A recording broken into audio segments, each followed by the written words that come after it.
Hey guys, how's it going? Hope you're doing well. My name is Crown, and today I'm going to read you some very interesting stories that I hope that you're gonna love. And now, without further ado, let's go!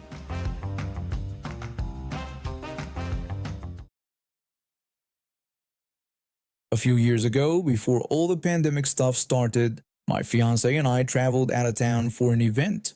We booked a hotel room for the week through one of those booking websites. Things started going wrong right from the start when we got placed in a handicap room and charged extra for it. The sink was hanging loose from the wall when we arrived, and it completely fell out not long after we checked in. We went straight to the manager about it. She seemed really concerned and told us that room wasn't even supposed to be available because of an incident that happened there the week before. She immediately moved us to a different room, gave me her business card, and wrote up a receipt saying we'd get $100 off our stay for all the trouble. I tucked everything into my wallet, and we tried to enjoy the rest of our stay. Everything was fine until the day before we were supposed to leave. I got really bad heat sickness and passed out for a few hours. When I woke up, I found the front door wide open and all the stuff from my purse scattered everywhere. I freaked out and ran to the door, where I bumped into my fiancé. He'd gone to get dinner and bring back some pain relief and cold drinks for me, thinking I'd still be asleep. He was really upset because he'd seen someone leaving our room and thought I'd let someone in until I showed him my scattered purse contents. We had a bit of an argument about it until he realized I was telling the truth. After helping me clean up, we called the manager. The only things missing were $50 from my purse and that receipt from the manager about our $100 discount. The manager told us she'd made a note about the discount in the system and would be there at 8 a.m. when we needed to check out. Neither of us slept well that night. The next morning we went to check out right at 8, but instead of the manager, there was this kid at the desk who couldn't have been older than a college freshman. The moment I walked in, he treated me like I was dirt. When I asked to speak with the manager, he rudely told me she wasn't there. When I asked when she'd be back, he snapped at me, saying probably in a few hours, and demanded I either tell him what I wanted or get out. I went outside to tell my fiancé about this kid's attitude. He suggested I just try to check out since the discount should be noted in the system. When I went back in, it only got worse. The kid practically screamed at me, demanding to know what I wanted. When I meekly said I just wanted to check out, he rolled his eyes and asked for my room number. When he saw the note about the $100 discount, I explained about the break-in and the stolen money and receipt. That's when things got really weird. He claimed the $100 was actually for damages and said I needed to pay even more in cash right now. When I asked to wait for the manager, he started yelling at me to either pay up or leave. I sat in the lobby while my fiancée finished loading the car. Then I remembered I had the manager's card with her emergency number. The moment I started dialing, the kid came running out, screaming and trying to grab the card from my hand. When I wouldn't give it up, he threatened to call the police and stormed off like a toddler throwing a tantrum. We ended up leaving since we were running late, and we actually passed the manager pulling in as we drove out. She called me a few minutes later, but our conversation got cut short when she said police had shown up with a crowd of people. She called back later with the whole story. Turns out the kid never called the police. Other guests did. A bunch of rooms had been broken into, someone's car was stolen, and while the kid was yelling at everyone, he dropped some keys that belonged to another guest. The police figured out this kid and his friends had been stealing from hotel guests and selling whatever they could take. When the police confronted him, he tried to act innocent and demanded they arrest all the guests for harassment instead. He got arrested, and all the guests pressed charges. I got my money back, but a few weeks later, the hotel called to warn me that the kid was trying to press charges against me and had shown up demanding my contact information. Nothing ever came of it though. Apparently, the kid and his friends had been running this scam at several hotels in the area. The police found most of the stolen stuff at his apartment, including items from other hotels. He ended up getting charged with multiple counts of theft, breaking and entering, and even assault for trying to grab things from guests. Last I heard, he was looking at serious jail time, and the hotel chain banned him from all their properties. The manager later told me The kid had only worked there for 2 weeks, but they found security footage of him letting his friends into rooms while guests were out. He'd even disabled some of the security cameras on his shifts. The whole thing was way more organized than anyone expected from someone who acted like such an entitled brat when he got caught. I'm a 20-year-old African-American male working 2 jobs to make ends meet. One of those jobs is as a substitute custodian at my old school, where my mother also works. I specifically chose to work with the younger kids in the primary and elementary sections rather than the middle and high school levels. The kids are great. Making them laugh is one of the best parts of my day, and the staff seems to appreciate it too. When I first started, I was told by both my supervisor and my mother that they needed a male presence there, since there weren't any other male staff members in the primary or elementary sections. They needed someone who could be a voice of authority when necessary. This was during the pandemic, and I've been working there for about a year. Most parents knew me either through their kids or because they knew my mother. One day during lunch, the kids were getting pretty rowdy. They were yelling and not listening to their teacher, who was trying to get them to quiet down. I was there keeping an eye out for any spills or helping kids open their lunch packages if they needed help. When I saw the teacher struggling to get their attention, I stepped in. Now, I don't usually like raising my voice, but I knew these kids, so I used my authoritative voice to tell them to quiet down and put them on 0, which means complete silence during lunch. The staff was impressed with how I handled it, but apparently one kid didn't like it and called their mother. Later that day, as I was heading to my car after school, a woman stopped me. The moment I saw her attitude, I knew she was a Karen. She didn't have the stereotypical haircut or clothes, but her demeanor said it all. I have issues controlling my anger when people yell at me, but working with kids had helped me manage it better. Still, I could tell this conversation wouldn't go well. She immediately demanded to know if I was the one who had yelled at her child. I tried to explain that I was yelling at all the kids to be quiet after their teacher had attempted to control the situation, but she cut me off, telling me not to yell at her child. I wasn't having any of it. I cut her off right back, telling her that just because her kid walks all over her doesn't mean I or anyone else would allow it. I told her I was leaving and said goodbye. I walked away, ignoring whatever else she was saying. A few days later, I was taking a smoke break in my car after lunch duty when I heard a knock on my window. There she was again, standing with her hands on her hips. I sighed and rolled down my window. When I acknowledged her, she immediately started lecturing me about how smoking wasn't prohibited on school grounds. I pointed out that was exactly why I was in my car. She then threatened that she could get me fired for yelling at her kids and smoking on school grounds. I couldn't help but chuckle because I had just noticed our campus police officer pulling up behind her. This specific officer was known for having zero tolerance for harassment. Karen stormed over to him, rambling about everything under the sun. I finished my cigarette and walked over to join them. I greeted the officer casually, asking how he was doing. Before he could even respond, Karen interrupted, complaining about me smoking on school grounds. The officer simply asked if I had been in my car. Both Karen and I confirmed that, yes, I had been. The officer then explained that he saw no problem with it since I wasn't technically on school grounds, and warned her that if she continued to harass staff members, she would be arrested. Karen's face turned red. She ran back to her car and returned with her phone, supposedly to record us. She shoved it in our faces, threatening to sue and have us fired. Then, in a bizarre turn of events, she actually clapped herself and tried to claim the officer had hit her.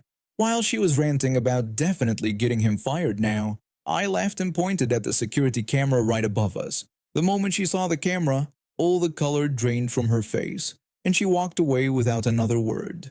The officer and I still laugh about it whenever we see each other. A few months later, we found out she had quite the criminal record: stealing, harassment, assault, child endangerment, and she had even slapped a different police officer before. She ended up getting arrested and serving time, and her husband divorced her. Her kid was moved to a different school district to live with their father, and from what I hear, they're doing much better now. Living in a high-rise apartment building as a teenager can be interesting. especially when you're trying to balance your studies with the constant stream of neighborhood drama. I'm a 16-year-old high school student who moved here with my mom after my parents divorced 2 years ago. We chose this building because it's close to both my school and her workplace. Plus, it has these massive balconies that make the place feel more spacious than it actually is. Between each floor's balcony, there's this weird empty space, kind of like a void area. The building's design is pretty unique that way. The local kids love playing cricket in the courtyard below, and they always position themselves facing my side of the building because there's this box-like space that makes for a perfect target. As you can guess, their balls frequently get stuck in that void space between the balconies. Now, I'm generally a patient person. These kids show up at my door every few days, looking all hopeful that I can somehow magically retrieve their lost balls. I always explain nicely that it's physically impossible to reach that space safely, and they usually understand. In our community, there's this unwritten rule that you have to be overly friendly with your neighbors, even if they're complete strangers who show up unannounced at your door. It's kind of ridiculous, but that's just how things work here. Today started like any other day. I was in the middle of my online Japanese class, something I've been taking to prepare for a student exchange program next year. That's when I heard the doorbell ring. I paused my lesson, thinking it was probably another kid looking for their cricket ball. Instead, I opened the door to find this woman I'd never seen before. She was in her 40s, significantly overweight, with this awful bleached blonde bob haircut and thick black glasses. Without even a greeting, she immediately demanded that I retrieve her son's cricket ball that had supposedly landed in my house. Her tone was condescending, as if I was some servant who should jump at her commands. I tried to explain politely that this was a common occurrence and that the balls land in an unreachable void space between the balconies, making retrieval impossible and dangerous. But she wasn't having any of it. She started guilt-tripping me, accusing me of making her son sad and questioning what kind of heartless person I was. That's when she called over her son, who I hadn't noticed before. The poor kid, probably around 12, was practically hiding behind the wall, clearly embarrassed by his mother's behavior. She ordered her son to enter my apartment and get the ball himself. The kid just stood there frozen, obviously aware of how dangerous and inappropriate the whole situation was. When he didn't move, she yelled the command again, even louder this time. I had to step in and tell her that this was my house, and if she tried to enter, I would call the police. Her response was to call me a horrible neighbor and threatened to sue me for theft, claiming she had paid money for the ball. When I pointed out the absurdity of suing me for a ball that they had lost, she completely lost it. She tried to physically shove me aside to enter my apartment. When I didn't budge, she tried again with more force. I work out regularly and take self-defense classes, so when she came at me the second time, I used her momentum against her and pushed back just enough to make her stumble backward. She didn't fall, but it was enough to show her I wasn't some pushover kid she could bully. She immediately started screaming about assault, grabbing her son's arm and dragging him away while threatening me with her husband and the police. The kid managed to give me a tiny smile and eye roll as he was being pulled away, and I couldn't help but grin back. About an hour later, I heard commotion in the hallway. Through the peephole, I saw her with a police officer and who I assumed was her husband. I opened the door before they could knock. The police officer asked about the assault complaint, so I invited them in and showed them my security camera footage, something she clearly hadn't expected. The footage captured everything, including her attempts to force her way into my apartment and my measured response to her aggression. The officer then turned to her and explained that the footage showed her attempting to enter my residence without permission and initiating physical contact. He asked if she wanted to proceed with pressing charges, warning that she could face charges herself for attempted breaking and entering. Her face transformed from smug to shocked instantly. Her husband, who had been quiet until now, finally spoke up, tersely telling her they were leaving and that they would have a serious discussion at home. I never saw her again, but I did see her son playing cricket with his friends a few weeks later. He had a new ball, and this time, when it got stuck in the void space, He just shrugged and pulled another one out of his pocket. Smart kid. After losing my wife to cancer 3 years ago, Cooper, our golden retriever, became my rock. We'd gotten him as a puppy during our first year of marriage, and now at 7 years old, he was all I had left of our life together. I downsized to a smaller place with a fenced backyard after she passed, perfect for Cooper and me. Everything was fine until new neighbors moved in next door, a mother and her young daughter about 6 years old. At first, they seemed nice enough. The girl would wave at Cooper and he'd wag his tail in response. The mother would sometimes chat with me over the fence about him. Then things got strange. I started finding treats in my backyard that I hadn't given Cooper. When confronted, the mother admitted to throwing them over the fence, saying her daughter loved feeding him. I explained that Cooper was on a special diet and asked her to stop. She seemed to accept this but started making comments about how Cooper must be lonely when I'm at work and how her daughter could keep him company. One day I came home to find Cooper missing. After searching my house frantically, I heard his familiar barking next door. When I knocked, the little girl opened the door, and there was Cooper wearing a new collar. The mother casually announced they had adopted him, showing me obviously fake adoption papers. She argued that since I didn't have kids, I didn't need Cooper as much as they did, and that her daughter needed an emotional support animal. I called the police immediately. When they arrived, I provided Cooper's original adoption papers, vet records, and had them scan his microchip.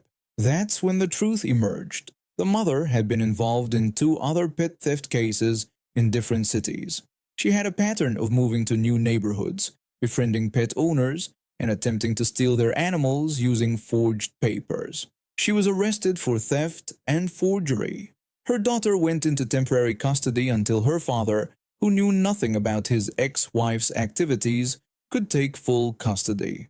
The mother received 18 months in prison for multiple charges including endangering the welfare of a child. Cooper and I moved to a new house with better security cameras, and he got a GPS tracker on his collar. I still catch myself checking his location sometimes, even when I know he's safe in the backyard. As for Cooper, he's still his friendly self, though a bit more cautious around strangers with treats.